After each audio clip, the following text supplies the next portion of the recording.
Hello and welcome to another episode of the Data Product Management in Action Pod. I'm your co-host, Nick Zervoudis, and today I'm speaking to Grace Talem. Grace was most recently a group product manager at Atlassian and has spent lots of time working as a product person, but also with data teams and data product. Grace, welcome. It's great to have you here. Thank you, Nick. I'm very excited to be here, so thank you. I'm super excited for a conversation. So why don't we start off, just tell us a little bit about your career journey, your kind of origin story as a product manager. Did you stumble into it by accident? Was it all part of a careful plan? What did that look like for you? Sure. I'm not sure that many people, when they're younger, they aspire to be a product manager. I certainly didn't. I didn't really know what I wanted to do. I set out in uni wanting to study psychology, definitely. And then I thought I better throw in some business aspects to it just because I don't want to be unemployed at the end of my degree, just doing an arts degree. But to be honest, there's lots of demand for psychologists, right? But I just couldn't do the clinical side of things. And I found that throughout university, I actually really enjoyed the statistics side of things. So yeah, I've always been drawn to numbers. And in having said all that, my father was very insistent that I should do engineering because that was the next big thing. But I refused because 4 of my siblings had studied IT or software engineering, and I wanted to be different. But here I am.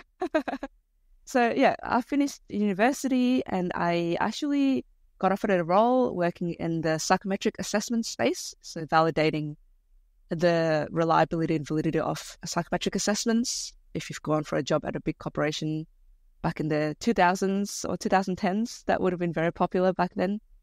So that was something I did.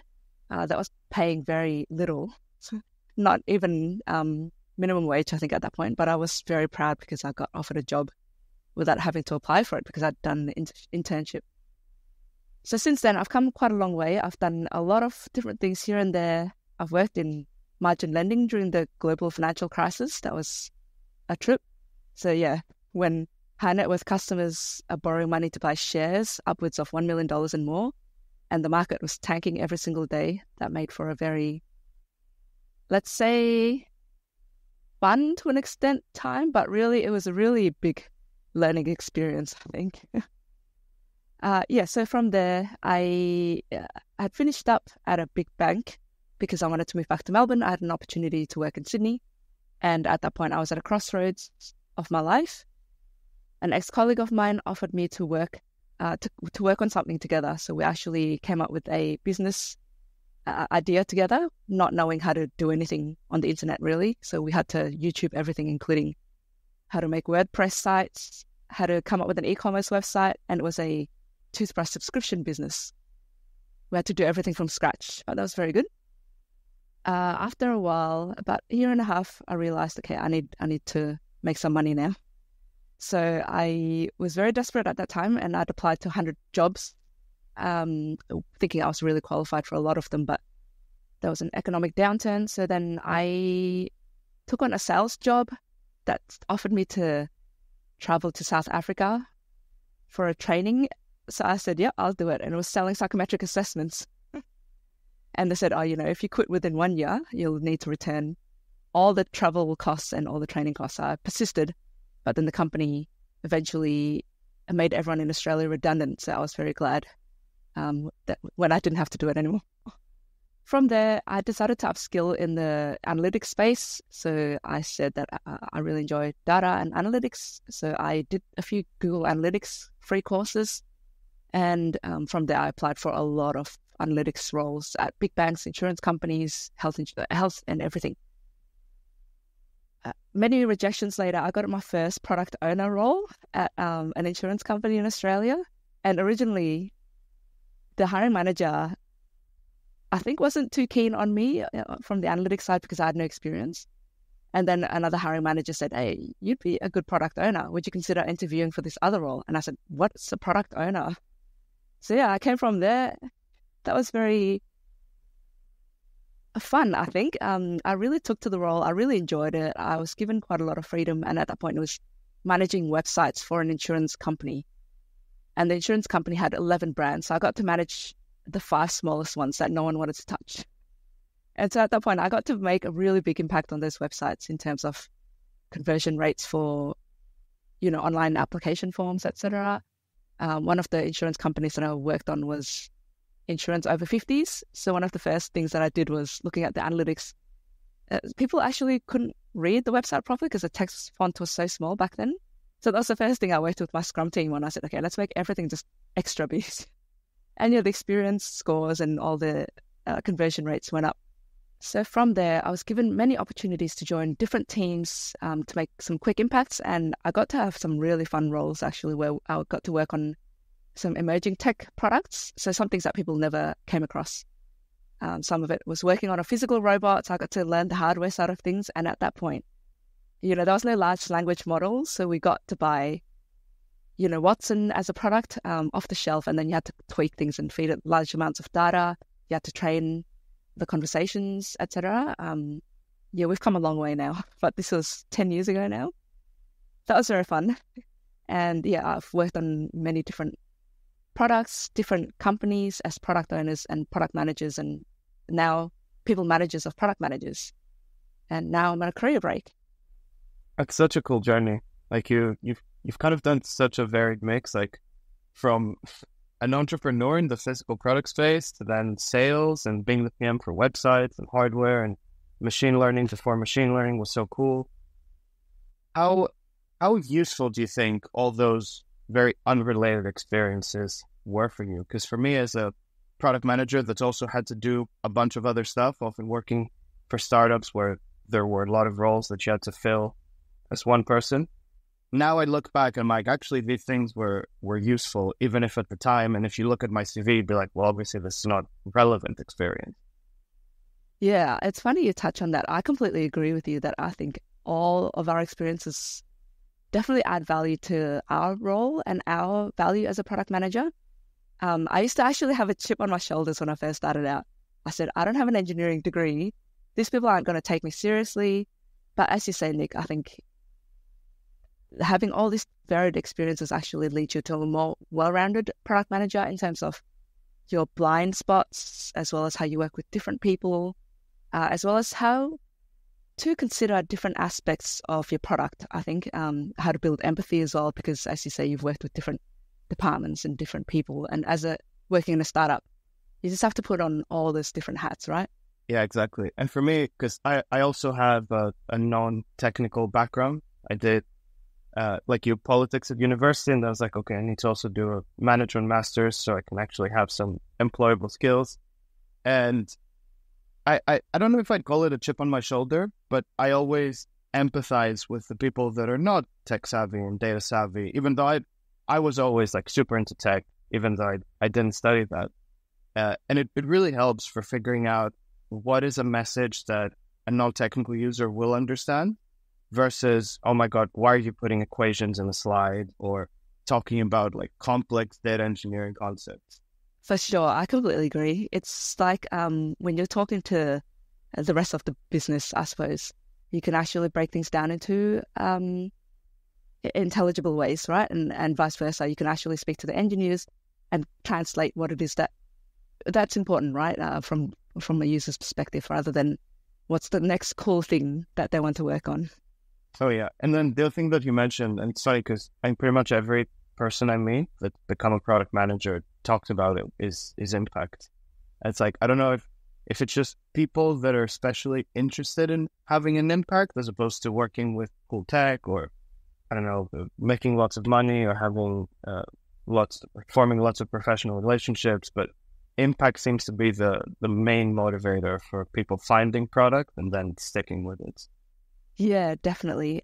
Because I think to an extent, you could argue that you're not constantly customer facing, like in, if you're in a customer success manager role or something. But really, as a product manager, I make it a point to make contact with the customer and my team as well.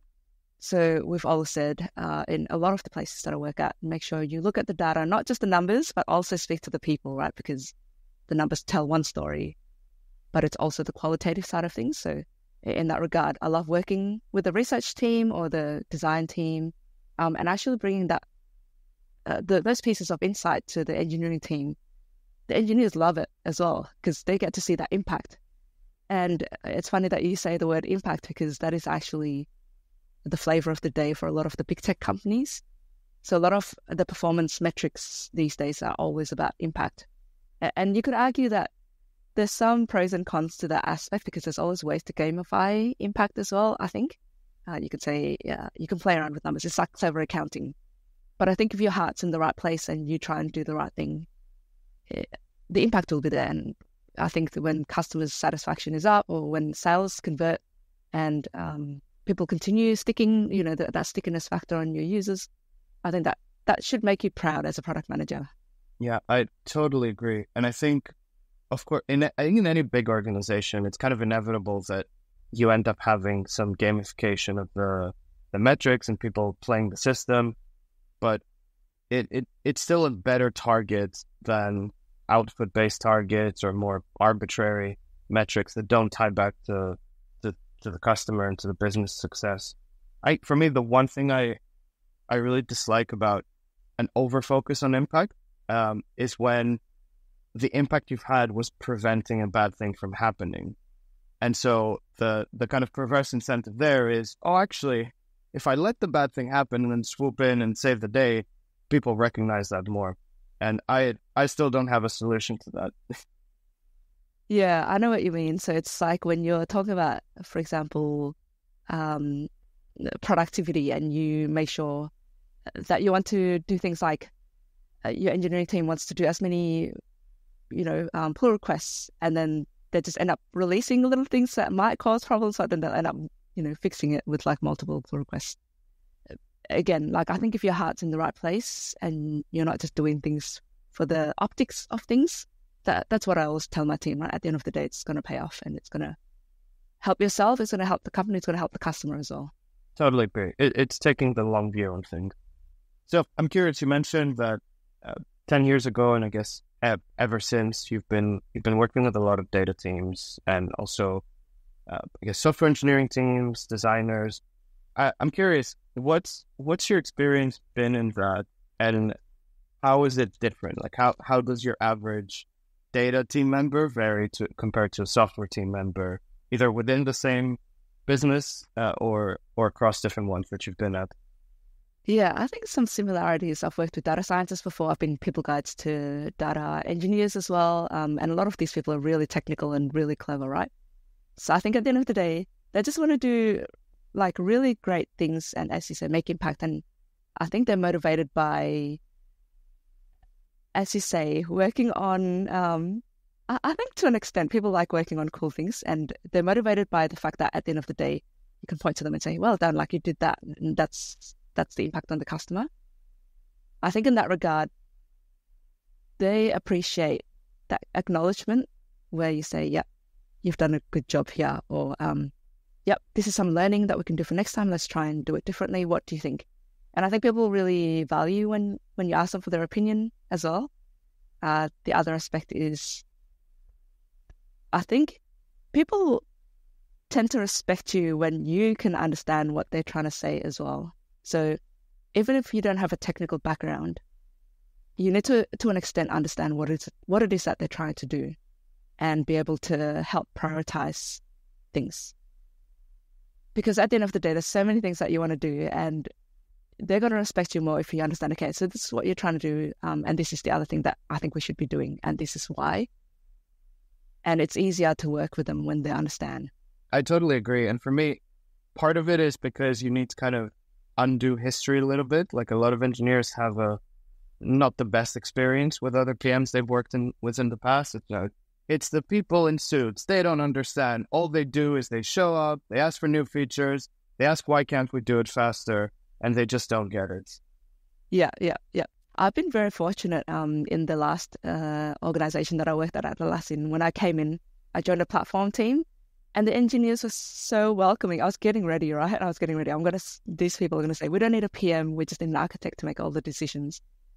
When I came in, actually, the head of engineering, who was my counterpart, said, yeah, we need more product managers. We've seen what your team can do. You need to hire more, give me more of them, and everything that they were getting hit with by all the different areas, because platform teams, they tend to funnel into platform teams. They say, Grace, help us prioritize this list of 1,000 things that everyone wants us to do. And that was a really good partnership, actually. And I've worked at other places where I experienced what you said, where some engineers are saying, you don't know what you're talking about. And they don't know you're right. You've just come into the organization and you've just got this flavor in your mouth. And I've got these colleagues as well who've worked at different big tech companies as well. And they said, I've been burnt so much. And they tread the waters with really light feet because they're worried about getting their heads chopped off by the engineering heads, etc. But yeah, I think that's a plus, I think, when the engineering team welcomes you with open arms. 100%. I mean, at the end of the day, it's a partnership, right? You're not there to give orders. They know their job better. You know your part. Exactly, yeah. And that's the same with data science teams as well, right? They just sometimes maybe they just need some confidence because they've never done it before. And that's one big difference, I think, where engineers, I think, tend to work with real conviction. I could be wrong in this. You feel free to disagree with me. They tend to be quite, I want to say, yeah, have quite conviction in what they're saying and what they're working on. Whereas data people tend to be more tentative because, you know, they've been trained to ask more questions, make sure that we're gathering everything. So to an extent, you have to push them and say, okay, this is good enough. We got to go live, do that PM hat and say, okay, I'm not cracking the whip, but I am cracking the whip. This is good enough. Yeah, it's funny. I'd never thought about that as a kind of dimension to kind of score people on. But as you were saying, I was just thinking back to everyone I've worked with. It was like, yeah, actually, that's kind of true. And even just my software engineering friends have very, not black and white opinions, but they're more likely to just be like, this is wrong. Whereas data scientists, I guess because you deal much more with, I don't know, probabilities and, you know, a spectrum of it depends answers. It's not that they have more nuance, but like I say, maybe it's that lack of conviction, the fact that you know that there's uncertainty inherent in things. And I see it a lot. Like often I work with my data scientists and they'll kind of think it's a really big issue that, oh, we need to, you know, take a guess here or give a probabilistic answer. And then you're like, well, everyone else in the business is making it up too. Do you think when finance reports a number, our average cost of acquiring a customer, that's an average of an average of an average, but everyone accepts it. Whereas data scientists will say, oh, but no, that's not right. You know, there's a big difference in the distributions, whatever else. Yeah. Yeah, it's their years-long training that's training them to think this way, right? Which I think is great. But to a point, I think you need to say, yeah, that's good enough. I've worked with data teams before where we're working on a predictor of engagement levels for recipients of messaging from a company, for example. And the marketing team have come up with some wording. So I came up with some wording in terms of what this score was going to do to sell to customers. And the marketing team went wild and said, this is going to do all these great things. And the data team freaked out. They said, Grace, have you seen what they've written? I said, it's okay. I'll tell them to tone it down. But I think these things are actually factually true. These things probably could be a bit toned down and probably they don't need to go that far. But I think again, like it's like coming to the middle of the truth, right? To averages. I feel like those three words, it's okay, or it is okay, are one of the most important little things that I do as a product manager. Like so much of it is just saying, I understand your concern, I agree with it, but actually you don't need to worry about it. Or maybe we need to worry about it, but not as much. It's like, oh, yeah.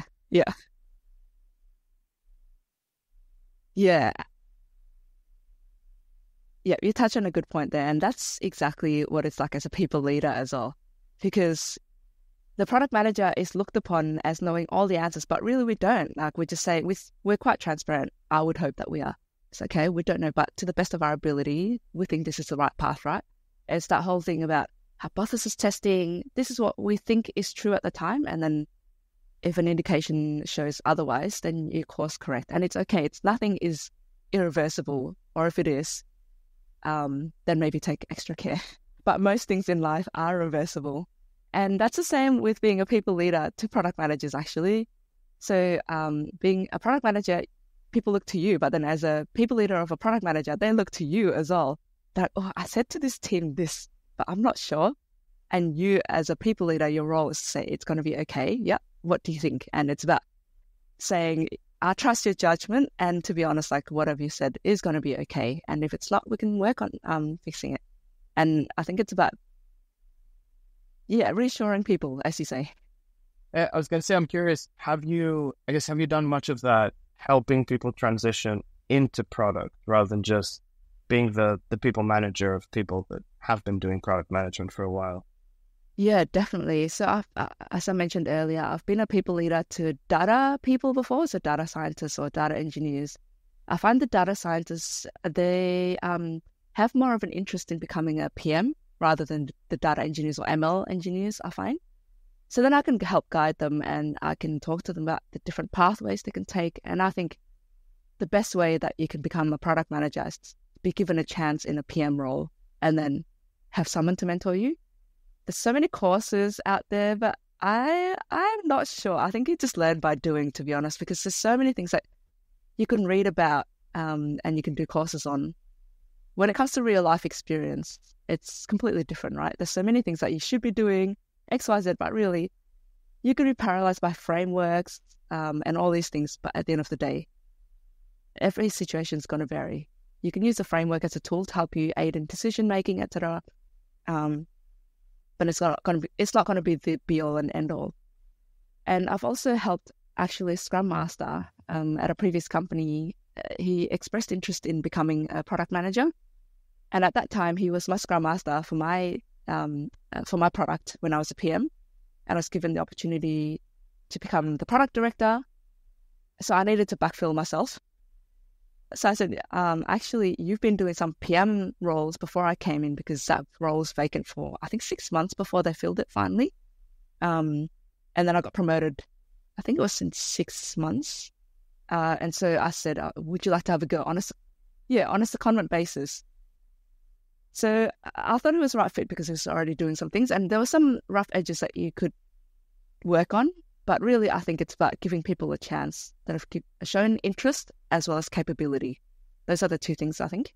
And I think skills can be worked on, and it comes from experience as well as some close mentoring.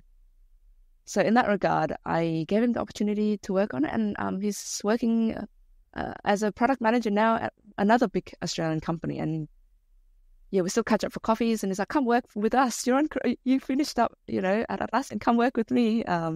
It's a big compliment. And actually, the person who alerted me to your podcast was someone that I also used to manage, and he was in data and analytics as well, or actually more in data and AI side of things. And he's doing great things now as well. Yeah, that's awesome. That's so cool. I mean, for me, it's also a sign of a great manager that you know what they're doing. You're still you think of them when you talk about your experience. It wasn't just, little chess pieces in a game. Not at all. Yeah, I absolutely don't work like that. I love working with everyone that I've worked with, and I actually learn a lot from the people that I manage as well. And I like to think that, they learn something from me, and it warms my heart when people will come to me and say, "Oh, I learned so much from you. I would like to work with you again." And they're doing great things at their next jobs, and they say, "Oh, this thing that you taught me, I'm actually using it now," and it really warms my heart. That's awesome. For me, it's just a clear sign because not everyone feels that way, and unfortunately, the way the corporate ladder often works is, if you want to move up, you need to become a people manager, even if you're going to be miserable in that role, or you're going to be bad at it, maybe make other people miserable. I like how in tech we have started, especially for technical roles, doing that distinction between, okay, you can stay in IC, but be more senior. You can be a principal engineer and a distinguished engineer. But in product, it's still not happening as much or as often, even though still someone who's a senior PM is quite senior, but they're an individual contributor. Yeah, actually at the big tech companies, that is happening for the PM side of things. So there's distinguished PMs at Atlassian, for example. And we had a principal PM in my organization, who was a higher level than me. And people were saying, "Oh, that's the way to go. I should be that person." But I think you either want to be a people manager or you don't, I think. And as you say, I think the differentiator will be how much do you enjoy working with people, and how much do you enjoy being a therapist as well? So at the end of the day, I know I said, I don't enjoy the clinical psychology side of things, but really I actually enjoy listening to people and empathizing with people and, coaching people, helping them find not just solutions, but also what it is. Like how to make sense of certain things. And then at the end of the day, they've got the answers really. And then it's not up to you to tell them. But I really enjoy working with people. I know what you mean though about people leaders becoming leaders because that's the only way to make more money, to climb up the ladder. If I had my time again or in my next role, I would choose a people manager role over a senior IC role. That's awesome. I love how you kind of say you've almost gone full circle back in psychology, but it's so true. And for me, I started doing coaching calls recently, just helping people that are either new to data product management or they want to get into it. And when it's that second group, I always tell them the same thing as you. I'm like, look, find a way to get product experience. It's not going to happen just by doing a course or reading a book. And the thing that I had to learn how to not do is to give people solutions. Because as a PM, very often it's like, okay, let's diagnose the problem, come up with a solution, bam, like go and do it. But as a coach, you can't just be like, oh, I think you should take this job, not the other one. It's more about finding the right questions to ask and getting them to work out what is the answer that makes sense for them. Yeah, that's awesome, by the way. I'm really happy to hear that you're, investing into the community, helping the next generation of PMs. I think it's so needed because a lot of people actually want to become a PM and they don't know where to start, right? So a lot of the time when I didn't have time, it was more like, no, I don't have time. Sorry, I can do one call with you and that's it. Because as you say, like a PM, any good PM, you can't say yes to everything.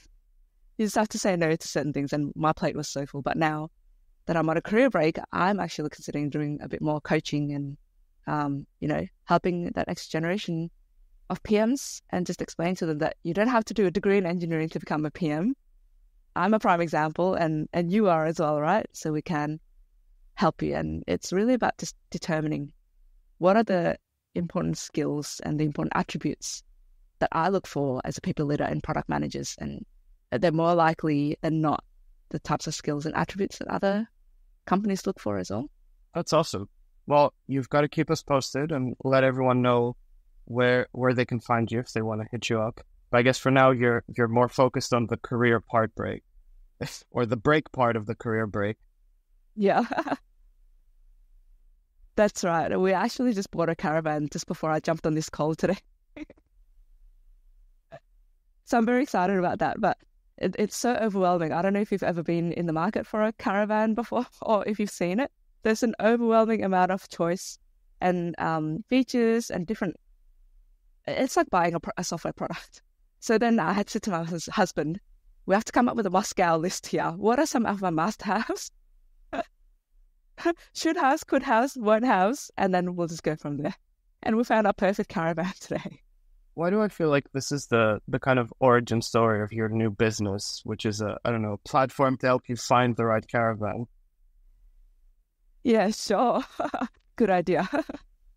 That's awesome, though. That sounds very fun. I mean, I love product work, but it's fun in a very different way to touring Australia and van. Yeah, definitely. I'm looking forward to switching my brain off. And I've actually taken a couple of months off, but I still keep in contact with the people that I used to work with. And I find myself when I'm starting to talk to them, I'm like, wait, oh, okay, yeah. Oh, and is that still happening? X, Y, Z. It's been really enjoyable. And I'm looking forward to actually still keeping my brain active. So whether it be through reading books or coming out with a website or writing newsletters or whatever, I think that'll be... That's awesome. It's good. It's good to have that balance. But... Yeah, what would you do if you quit tomorrow? Oh, I wasn't prepared for this question. What would I do if I quit tomorrow? I think the first thing is I would just go on a beach, do nothing holiday, and really switch my brain off for like, I don't know, a couple of weeks. I don't think I need much more than that. I'll probably get bored soon after, but yeah, literally just go to the beach, have a book, read it until it gets too hot, and go for a swim, rinse and repeat for like 8 hours a day. And then after that, I don't know, it would be a mix of, I'd really want to get back into climbing, like go on some more courses and climb outdoors, because I've kind of let it slip a little bit for the last year. And then I don't know if this counts as if I'm cheating because it's work related, but on the side I've been working on a couple of things like a newsletter and coaching folks and working on a course, not for people that want to get into data product management, but more people that are in and aren't fully sure how to do some parts of the role. So assuming I didn't quit from that too, I'd spend more time on that because I really want to get it live before the end of the year. Awesome. Maybe we should join forces. But it's here first, Fold. Yeah. Nick and Grace newsletter. But yeah, I just want to call out that it's classic PM. You just need 2 weeks off and then you're back into it. Yeah. Can't live with it, can't live without it. That's right. Awesome. All right. For the last bit of this chat, I want to do a quick lightning round. So I'll just ask a few questions and fire off a quick answer. Don't overthink it. I guess first one, since we were talking about people potentially finding you, where can people find you? How can they best access your knowledge and wisdom? The easiest would be on LinkedIn. So my name's Grace Talem. You can find me on the profile. I think I'm one of maybe 3 Grace Talems, but yeah, my headline says taking a sabbatical at the moment with a hugging face, I think, on it. And the next best is probably on Medium. I wrote a couple of articles, but I haven't been active on there. I hear Substack is a new spot for people writing newsletters now. But once I've come up with the website, I'll pop it on my LinkedIn profile. Awesome. For the next one, it's a slightly more vague question, so bear with me. But what is a tool or technique that's really helped you in your career? And I don't care if it's a specific piece of software, just a concept. Just what's one thing you would really recommend to others to use? I think just inquiring, so curiosity, I think is really important in product managers. So just trying to understand why things are the way they are and just asking questions. It's like that. I think it was in a book where it's ask why 5 times or something. But I think that's really handy because it's easy to jump to conclusions and assumptions, and I'm guilty of it, right? But at the end of the day, some things are the way they are because X, Y, Z, and then you can work on a better solution from there with your team, for example. Big fan of that. For me, it's just essential if you're a product manager. I guess kind of related since you touched on it, but what's a book or I guess any other piece of content that you would recommend to folks working in the data product world? Yeah, so this one's not really a professional book. I'm sure you'll get lots of recommendations from your other guests. This one is a bit more out of left field, but I've really enjoyed The Anxious Generation by Jonathan Haidt. So it talks about how social media is rewiring children's brains, how there's a rise in anxiety and depression in young adults now. And it's a really evidence-based book. So there's lots of research and studies behind it. And I read it really quickly once I finished work because I've got a toddler, obviously. But I just enjoy the approach of looking back on, what the effect of this experimentation of social media is. And it hadn't been studied at length before. And now we're just starting to see the impact. It's like a longitudinal study made up of many studies. Yeah, that's very cool. Very cool. Obviously, in a really grim way, but still, it's on my list already. I've been meaning to read it. Oh, great! Yeah, and it's about holding big techs accountable as well, which I think is quite interesting. Yeah, it's the classic line from Jurassic Park, right? We spend too long focusing on whether we can and not if we should. I know I've butchered the quote there, but that's the gist of it. Yeah, and it's so topical, right? Because with the rise of AI and Gen AI and stuff, it's just because you can, should you? For many different things that are happening now, right? Like, just using artists' work to train, image generated AI images, etc. Just because you can, should you? I don't know what the answer is. And also the other half, like half of it is the ethical side, and the other half is, do you really need Gen AI to solve this problem? Or is it just that it could solve this problem, but probably in an expensive and maybe risky way because it might give out weird answers as well? Exactly, yeah. That was the thing even 10 years ago. It's just because you can use, machine learning for this, should you? Because I worked on a project that was to help read meters, gas and electricity meters using, image recognition, which is all the rage back then. And it was actually okay out in the wild with 80% accuracy, but, nothing's better than a human. That's what the belief was. But then actually I did a showcase in front of the company, and it was quite a big company, and I asked, who wants to have a go at reading this meter? And the head of IT, who'd been there for 10 years, was like, I'll do it. And I purposely put a tricky meter on there. It's like clock faces. It's really hard to read. And it's like, it's XYZ. I was like, actually, that's wrong. So I was a PO, and then he was the head of IT. And I said, oh, sorry, that's wrong in front of like 500 people in the room. Actually, it's this. So I said, what hope do customers have if even the head of IT gets it wrong, right? So to an extent, a machine can do some things. Most things, maybe not most things, some things. But yeah, to an extent, you need a professional still to verify things. I really love that example, though. It's so powerful. And it's something I keep reminding myself, that it's one thing to tell something to your stakeholders, no matter how much research you've done, and another thing to actually show it or have them experience it. I'm sure that head of IT, if it hadn't been him picking an example and getting it wrong, would have left that room, even if you showed him lots of research, still thinking, I don't know, I think a human is better at doing it. Yeah, that's right, yeah. Yeah, luckily I didn't get fired from that job. But in the weeks after that showcase, he kept chasing me down saying, Grace, give me another meter to read. I can do it this time. I said, no, that's not the whole point of this exercise. It wasn't to test you. It's to say how difficult it was for any customer, right? So funny, but also so cool. I love that story. Yeah. I still laugh. Yeah, I've spoken to him a couple of times since we both left the company. It was fun. I guess, yeah, is there anything else? That's the end of the kind of lightning round questions I had, which I'm so bad at doing at lightning speed because I really want to touch on everything someone answers. But is there anything else, any like parting messages, or maybe should we go a little bit more into that project you just mentioned that you want to leave everyone with? I don't have any parting words really, but I've just really enjoyed my time talking to you, Nick. It's, I think, such a privilege to be able to do a podcast cross continents now. We've been trying to make this podcast work, and you're in Europe, I'm in Australia, and the person producing the podcast is on the East Coast of the USA. Just finding a time between all of us has been so difficult, right? So I just find it relevant to how it is working in tech these days, I think, especially working in a big company.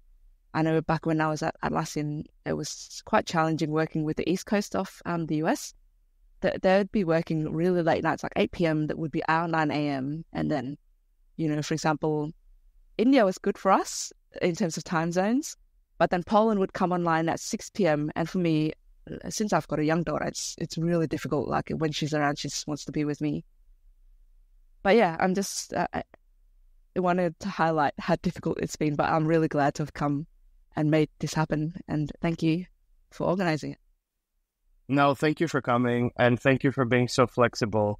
I know you've got all these other responsibilities, and then me being like, do you want to come on a podcast? But I had a really fun time. And yeah, totally agree with what you just said about the time zone differences in tech. It's the one thing that makes me think maybe working from the office isn't so bad, or at least working from the same city. But I'm still much more in favor of working globally and remotely. Yeah, working in the office, you'll just end up in a meeting room talking to people in Poland at PM Australia time, right? It just changes the scene. Yeah. Just less comfortable. Yeah, but yeah, look forward to keeping in touch, and thanks so much for having me on this episode.